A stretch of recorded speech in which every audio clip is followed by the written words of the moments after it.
ganun kadelikado kasi wala pa sila masyadong karga, pero pag nagkakarga na to basta lang matitis ito dahil gawa ng lakas ng kuryente. Basta nga alam, lalo dun sa forward part yan kanilang mooring line.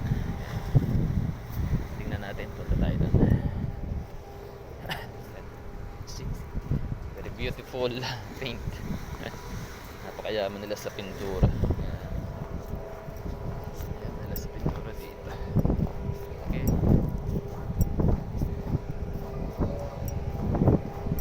Grabe.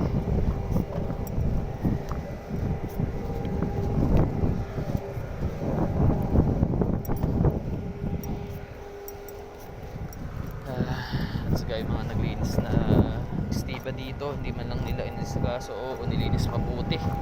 Kaya nung umulang kahapon ng umaga, yung mga nag-ano na to, tubigas masyado. Tigas. Tigas na yung simyento. Pakahirap ng tanggalin. Yung problema ngayon dito. Kaya naglinis kami, gagamitin namin dito maso. Ayan. Maso. Magmamaso kami na to. Ayan. Dami ayan.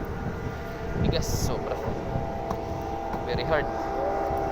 Yan, simyento yan. Kaya yan ang magiging problema namin after discharging dito sa Bangladesh. Pukpukan talaga para durugin yan, para tanggalin sa kubierta.